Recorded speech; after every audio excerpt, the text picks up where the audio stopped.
Buenas noches, señoras y señores, bienvenidos a Tiempos Modernos.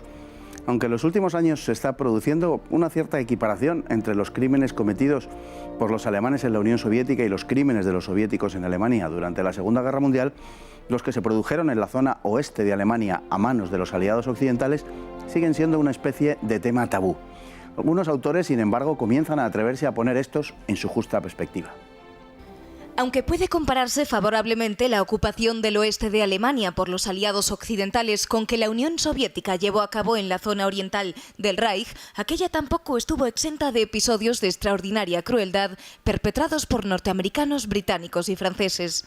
Los asesinatos de prisioneros y de soldados desarmados o que se habían rendido fueron muy frecuentes y se cuentan por miles. En las etapas finales de la guerra, los alemanes que combatían antes de rendirse eran ejecutados de inmediato. Además, al final de la guerra y tras esta, tuvo lugar un enorme número de violaciones. Se calcula que los británicos cometieron un mínimo de 45.000, los franceses unas 50.000 y los norteamericanos al menos 190.000, cifras que pueden fácilmente corregirse al alza y que al menos habría que duplicar y seguramente triplicar, sobre todo en el caso de los estadounidenses. Cuando estos alcanzaron la zona occidental de Alemania, en muchas poblaciones se los recibió con entusiasmo, pues su presencia significaba dos cosas: el final de una guerra desastrosa y la salvación de la ocupación soviética. Sin embargo, su comportamiento distó mucho de ser amistoso. Por ejemplo, la muerte de un oficial del Estado Mayor de Patton provocó que éste ordenase quemar las casas de aquella región. «No hay nada vivo», escribió Patton, «en centenares de pueblos, ni siquiera un pollo. Casi todo es obra mía». Durante años se había adoctrinado a los soldados aliados en la esencial maldad de los alemanes. Los mandos del ejército con frecuencia les incitaban a cometer crímenes, como sucedió en el caso de Patton, y según han puesto de manifiesto historiadores como Roy Atkinson y Anthony Beevor, también sus mandos intermedios. Así sucedió en la campaña de Sicilia y un año más tarde en la de Normandía. Cuando una población se rendía, los soldados efectuaban un primer registro en busca de los soldados escondidos o de armas, después de lo cual se dedicaban al pillaje, sobre todo bicicletas, relojes y gafas de sol. Después, en ocasiones, bajo la influencia del alcohol, violaban a jóvenes y mayores. A veces, raptaban a mujeres y se las llevaban a los barracones, donde las retenían durante semanas. Naturalmente, aquello no sucedía sin el conocimiento de los oficiales.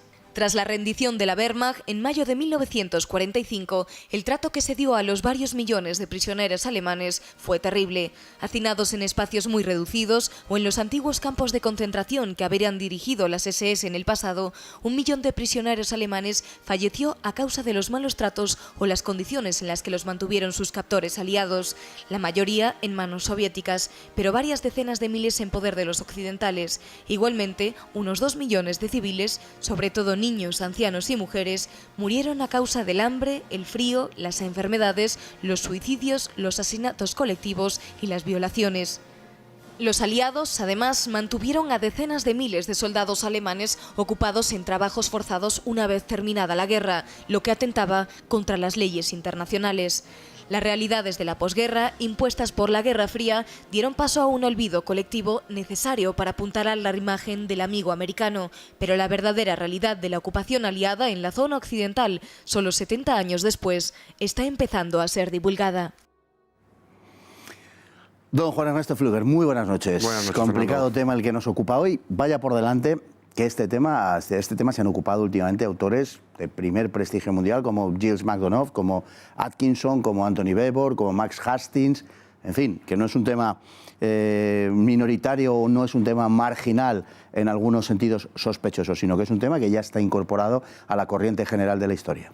Sí, además es que es un tema donde hay un abundante campo de investigación porque se abandonó durante por lo menos medio siglo. Aquí los crímenes cometidos contra la población civil por parte de las tropas que supuestamente liberaron del dominio nazi Francia y entraron hasta Alemania por el frente occidental tras el desembarco de Normandía, han sido ocultados. Y han sido ocultados por varias razones. Lo primero, porque ellos mismos, establecieron una censura importante. En Estados Unidos se han publicado al menos dos libros de memorias a finales de los años 80 de periodistas como Thompson que estuvieron incrustados con las tropas americanas y a los que se les censuraba absolutamente toda información que pudiera semejar el comportamiento de las tropas americanas con lo que los soviéticos estaban haciendo en Oriente. Después vino la Guerra Fría. Entonces, claro, como había que quitarse ese San Benito de que los aliados comunistas y los capitalistas occidentales habían actuado de la misma manera, se ocultó durante muchos años. Y ahora, por fin, pues 70 años después, prácticamente 60 años después de la guerra, se están buscando informaciones, se están buscando fuentes, ya no verbales, por supuesto, pero sí documentales, que las hay, y para sacar a la luz lo que fue esa parte ocultada, tergiversada de la historia.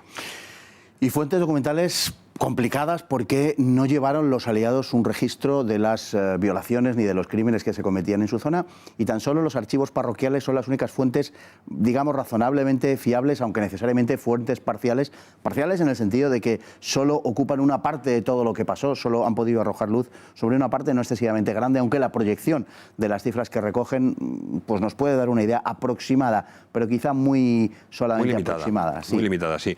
Realmente hay un trabajo muy importante de la historiadora y periodista Miriam Gazhar, que ha sacado a la luz unos números que son cuanto menos sorprendentes. Estamos hablando de que puede documentar el hecho de en torno a 250-300.000 violaciones mínimo en el frente occidental, a las que habría que sumar las del frente oriental cometidas por los soviéticos. Son datos más que llamativos, donde el ejército que más barbaridades, más violaciones, centrándonos en ello si quieres, cometió fue el norteamericano. En eso estaríamos hablando de cifras, en el caso del ejército norteamericano, que se han estimado, aunque son estimaciones... No, estimadas en base a la primera investigación. Ahora hay que ir ampliándolas, por eso digo, la proyección de esa primera investigación nos estaría dando una cifra en torno a 500.000 por el ejército norteamericano, aunque las cifras que sabemos seguras... Sí, no, yo te estoy hablando de un estudio solamente, no del conjunto, te estoy hablando de este porque me parece significativo. Esto es una región, esto está aplicado nada más que a una zona de Alemania, no el conjunto de la zona. Claro. Además, este estudio está hecho desde el 45 hasta el 48 exclusivamente. Nos faltaría hasta el 55, porque lo que tiene constancia esta historiadora es que se cometieron hasta el año 55, cuando Alemania recupera parcialmente su soberanía, se estuvieron cometiendo este tipo de abusos. O sea, no fue una cosa de la inmediata posguerra o de los últimos meses de la guerra, duró hasta el año 55. Además, ha certificado en esos archivos parroquiales, en los escritos que dejaron los sacerdotes, los párrocos, cómo se cometían estos actos, ¿no? Delante de la familia en muchos casos, incluso forzando a la vez a una o dos, 3 generaciones de mujeres de la misma familia, con casos de violación a niñas de 7 años y a ancianas de 64 65 años. Todo eso está perfectamente documentado. Y hay un dato que es fundamental. Solamente para esa zona de Alemania, que sería, no coincide con ninguno de los estados actuales, pero sería la zona próxima a Colonia, Düsseldorf, en la frontera con Bélgica, Holanda. Estamos hablando de que el 5% de los nacimientos de lo que se llaman los niños de la guerra, es decir, los niños nacidos el año siguiente a la guerra, son fruto de violaciones en esa zona de Alemania. El 5% de los niños en un país con 48 millones de habitantes en aquel momento es mucho, con unos índices de natalidad que probablemente estemos hablando de que nacieron no menos de 25.000 niños fruto de las violaciones en un año. Es significativo. Y luego, por supuesto, también están perfectamente documentados los trastornos psicológicos y los trastornos físicos que padecieron no solamente las mujeres violadas. Bueno, también hay hombres, hay documentados casos de hombres abusados sexualmente, ¿no? Pero es que todas las familias, todas esas sociedades quedaron traumatizadas. De hecho, se hizo un tabú del que durante muchos años no hablaron ni siquiera los propios víctimas de esos abusos. Sí, porque en muchos casos las mujeres eran violadas delante de sus hermanos, maridos, hijos, con lo cual pues se podía un efecto que se llama como de castración, ¿no? General, ante la obligatoriedad de presenciar una violación o de saber que se estaba violando a alguien de tu familia. Bueno, hay relatos de aquella época que evocan aquellos meses después de la Segunda Guerra Mundial, en los cuales aparecían cadáveres de mujeres flotando en los lagos, en los ríos. Había mujeres que fueron violadas en la zona occidental, estamos hablando, unas 50 veces, naturalmente terminaban cometiendo suicidio. Por ejemplo, los franceses, cuando entraron en Stuttgart, en los momentos finales de la guerra, violaron a unas 3.000 mujeres, se calcula, en el lapso de unas pocas horas, y aun curiosamente 8 hombres. Sí, esos casos son muy significativos.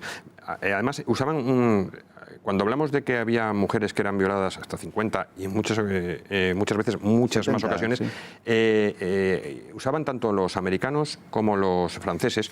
Curiosamente no se ha documentado en los ingleses, pero no quiere decir que no ocurriese, pero los americanos sí lo importaron, era que solicitaban cuando llegaban a las autoridades locales, solicitaban que les suministrasen en grupos de 15 mujeres en 15 mujeres. Esas 15 mujeres teóricamente iban para labores de limpieza, oficina, traducción, pero realmente a los 15 días, cuando eran de vuelta, todas ellas habían recibido abusos sexuales. Abusos sexuales durante 15 días y no una vez al día. El de esas mujeres, al llegar a su casa, se suicidaban, como tú bien has señalado. Y los hombres... En el estudio hecho por Gerhard, los hombres que eran abusados sexualmente, la tasa de suicidio, de lo que ella ha podido documentar, es del 75%. Es más que significativo, es importante. Tremendo, y siempre refiriéndonos a una zona muy localizada de Alemania. Es decir, este estudio habría que extrapolarlo y llevarlo para alcanzar la magnitud del drama que se vivió en los meses últimos de la guerra y hasta el año 55 en la posguerra. Bueno, una cosa que debe quedar clara, no estamos hablando de comportamientos excepcionales que pueden ocurrir siempre, en cualquier caso, en tiempo de guerra, con, digamos, que es lo habitual, digamos, pero de una forma excepcional, ¿no? Sino que este era el comportamiento cotidiano de la ocupación alemana en la zona occidental. Es decir, que lo normal es que cuando se tomaba una población se iba en busca de soldados e inmediatamente después se procedía a tomar el botín, al pillaje, y parte de ese botín y de ese pillaje era pues, el gozo y disfrute de las mujeres de la zona. Era absolutamente normal, habitual en todas las poblaciones en las que entraban los ejércitos aliados. Fundamentalmente estamos hablando en este caso americanos y franceses porque es lo más documentado. Efectivamente, lo de los británicos está menos documentado. En cualquier caso parece también arrojar unas cifras menores. Sí, siempre son menores. Hay una cuestión con el tema. El ejército francés, el supuesto ejército francés, acabó integrándose en la estructura militar del ejército americano. Claro. Por lo tanto, tenían esa parte del adoctrinamiento. Y es verdad que se les adoctrinaba para ese uso y disfrute. En los traslados de las tropas en barco se distribuía a los soldados, cuando venían desde Estados Unidos hacia Europa para participar en la guerra, una serie de materiales didácticos de cómo se comporta el soldado americano. Y entre ellos se han localizado numerosas copias de unos cuadernillos de 4 páginas en las que les explican cómo las mujeres alemanas se sienten atraídas por los soldados americanos, pero que ese rechazo inicial los soldados americanos deben desecharlo porque realmente lo que esconde es una educación prusiana tradicional que no se casa bien con lo que de verdad están deseando esas mujeres. Es decir, las propias autoridades americanas están incitando al abuso sobre la población femenina en Alemania. Y eso se pasan 15 días en un barco metidos leyendo ese tipo de informaciones. Cuando llegan, ¿cuál es el comportamiento normal de soldados que normalmente no eran los más eruditos ni los mejor formados, sino que eran precisamente pues, gente con poca formación y quizá con pocos escrúpulos morales los que acudían al final de la guerra más? Pues el comportamiento que hemos visto, violaciones en grupo, violaciones múltiples, violaciones a niñas. Hay un caso que a mí me ha llamado la atención, que está recogido por uno de los sacerdotes, que te lo tenía... Me gusta comentártelo antes, una niña de 14 años, violada hasta 11 veces seguida delante de su madre. Y luego los mismos 11 soldados americanos violan a la madre con la niña moribunda al lado. O sea, son escenas brutales. Todo eso está recogido, está documentado. Lo único que hay que hacer es una labor de búsqueda para su publicación. La orden de no hacer prisioneros era una orden relativamente frecuente en los ejércitos aliados. Quiero decir que no era una excepcionalidad en absoluto tampoco. Hubo una película, Salvar al soldado Ryan, donde Steven Spielberg por primera vez recoge este tipo de hechos para el gran público, digamos. Y fue una conmoción notable en Estados Unidos porque hasta entonces la Segunda Guerra Mundial había sido contado como una cruzada de caballeros sin espada, pero con fusiles de asalto frente al mal en estado puro. Bueno, este relato rompe un poco digamos, esa...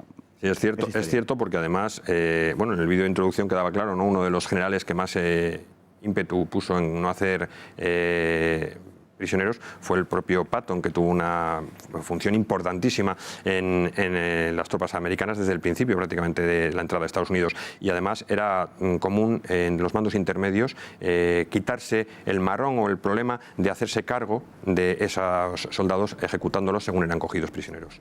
Don Juan Ernesto Pfluger, muchísimas gracias y muy buenas noches. Gracias a ti, buenas noches. Y a todos ustedes igualmente, muchísimas gracias y hasta el próximo programa, si Dios quiere.